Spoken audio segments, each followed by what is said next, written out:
Hello guys, welcome to my channel Jyotish classes. Guys, इस वीडियो में हम बात करेंगे विज्ञान के पाठ योजना के बारे में, जिसमें सबसे पहले विद्यालय का नाम लिखते हैं, किस विद्यालय में हमने टीचिंग किया है। फिर दिनांक लिखते हैं कि किस दिनांक को ये टीचिंग किया गया है। कक्षा लिखते हैं, विषय लिखते हैं, उपविषय लिखते हैं, चक्र लिखते हैं और अवधि लिखते हैं। इसके बाद प्रकरण लिखते हैं कि किस प्रकरण पर हमने टीचिंग किया गया है, जैसे इसमें दैनिक जीवन में विज्ञान लिखा है।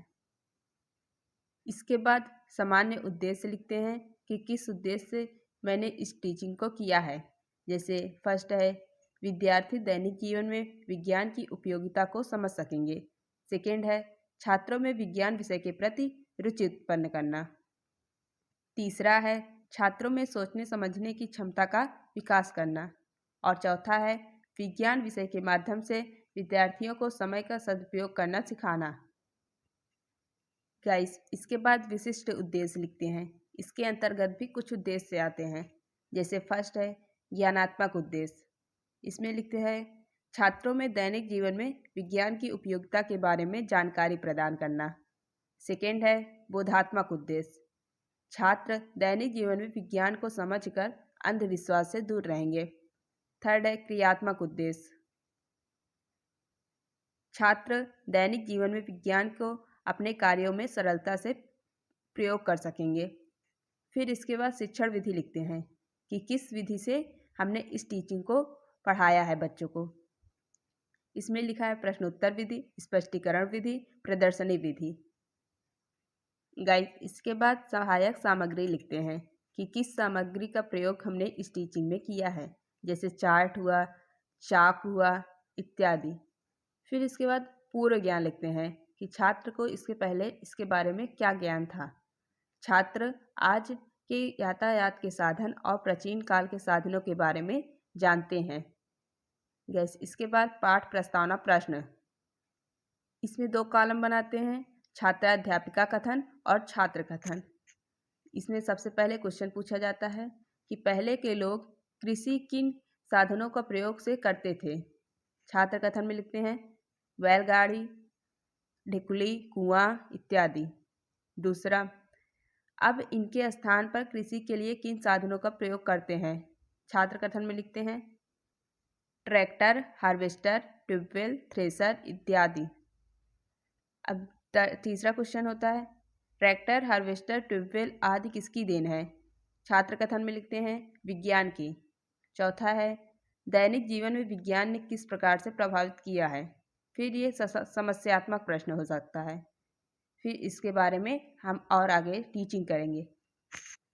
फिर इसके बाद उद्देश्य कथन लिखते हैं, छात्रों आज हम लोग विज्ञान विषय के अंतर्गत दैनिक जीवन में विज्ञान के बारे में अध्ययन करेंगे। फिर पाठ प्रस्तुतिकरण करते हैं। इसमें शिक्षण विधि, छात्राध्यापिका कथन, छात्र कथन, श्यामपट कार्य, ये कॉलम बनाते हैं। फिर शिक्षण बिंदु में लिखते हैं, विज्ञान की देन कृषि और यातायात के क्षेत्र में। फिर छात्राध्यापिका कथन में लिखते हैं, दैनिक जीवन में विज्ञान ने किस प्रकार से प्रभावित किया है। फिर छात्र मौन रहेंगे। फिर इसके बारे में हम विस्तार से बच्चों को बताएंगे और इसमें से जो टॉपिक कुछ पॉइंट मेन होता है उसको हम श्यामपट कार्य पर लिख देते हैं। फिर इसके बाद छात्राध्यापिका कथन में क्वेश्चन पूछ लिया जाएगा तो स्पष्टीकरण करते हैं कि विज्ञान ने दैनिक जीवन के विभिन्न क्षेत्रों को प्रभावित किया है, जैसे कृषि के क्षेत्र में, शिक्षा के क्षेत्र में, यातायात के क्षेत्र में, चिकित्सा के क्षेत्र में इत्यादि। कृषि के क्षेत्र में कैसे किया है इसके बारे में छात्रों को बताया जाता है। खेत की जुताई के लिए ट्रैक्टर का प्रयोग विज्ञान की देन है और उर्वरकों का प्रयोग, उन्नतशील बीजों का प्रयोग पैदावार बढ़ाने के लिए विज्ञान विषय की ही ये सब देन है।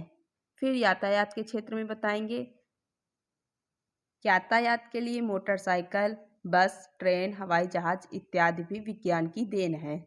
हम इसको चाहें तो श्यामपट पर लिख सकते हैं। फिर इसके बाद विकासात्मक प्रश्न आता है कि बच्चों ने क्या क्या अभी इसके बारे में जाना, उसके बारे में पूछेंगे कुछ क्वेश्चन। जैसे 2 क्वेश्चन पूछ सकते हैं, विज्ञान ने किस किस क्षेत्र में विकास किया, किन्हीं दो क्षेत्रों का नाम बताइए। तब इसमें छात्र कथन में होगा कृषि के क्षेत्र में, शिक्षा के क्षेत्र में।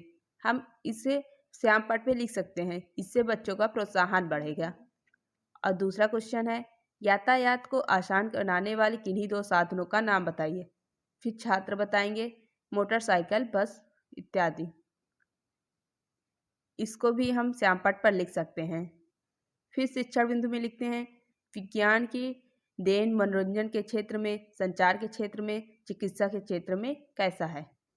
फिर हम इसको छात्राध्यापिका कथन में हम आगे से इसको डिटेल में बताएंगे बच्चों को। जैसे मनोरंजन के क्षेत्र में विज्ञान की देन, विभिन्न यंत्रों द्वारा मनोरंजन किया जाता है, जैसे radio, TV, cinema, video game इत्यादि। संचार के माध्यम में भी विज्ञान की बहुत उपयोगिता है। संचार के लिए टेलीफोन, मोबाइल, ईमेल, इंटरनेट आदि विज्ञान की देन है। चिकित्सा के क्षेत्र में विज्ञान की उपयोगिता है। चिकित्सा के क्षेत्र में अल्ट्रासाउंड, सीटी स्कैन आदि विज्ञान की देन है। उपचार हेतु दवाइयाँ, एंटीबायोटिक, एंटीसेप्टिक आदि विज्ञान की देन है। गाइस, इसमें से जो मेन पॉइंट होते हैं कुछ, उसको श्यामपट में लिख सकते हैं। फिर इसके अंतर्गत कि बच्चों को क्या ज्ञान हुआ है, इसके लिए हम विकासात्मक प्रश्न पूछते हैं बच्चों से।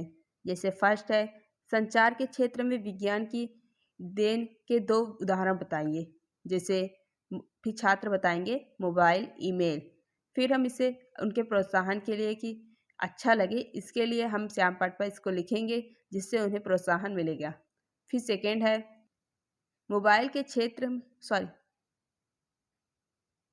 मनोरंजन के क्षेत्र में विज्ञान के देन के दो उदाहरण बताइए। फिर छात्र कथन में होगा टीवी और वीडियो गेम। गाइस, इसको भी श्यामपट पर लिख सकते हैं। फिर इसके बाद मूल्यांकन प्रश्न बोलते हैं। जैसे फर्स्ट है कृषि के क्षेत्र में विज्ञान की क्या देन है। सेकेंड है संचार के क्षेत्र में कौन कौन से साधन का प्रयोग किया जाता है। और थर्ड क्वेश्चन है चिकित्सा के क्षेत्र में विज्ञान की क्या देन है। गाइस, इसके अलावा भी आप कुछ और कोई क्वेश्चन दे सकते हैं इसके अलग से। जैसे जो भी टॉपिक मैंने पढ़ाया है उसमें से कुछ भी क्वेश्चन बच्चों को दे दिया जाता है मूल्यांकन के लिए कि बच्चों को क्या क्या जानकारी प्राप्त हुई है। फिर इसका निरीक्षण कार्य करते हैं। निरीक्षण कार्य में जब छात्र कार्य कर रहे होंगे तब छात्राध्यापिका कक्षा में घूम घूम कर निरीक्षण करेगी। फिर इसके बाद गृह कार्य दे देते हैं बच्चों को। दैनिक जीवन में विज्ञान का क्या महत्व है। और दूसरा क्वेश्चन देते हैं यातायात के क्षेत्र में विज्ञान की क्या भूमिका है। That's all guys.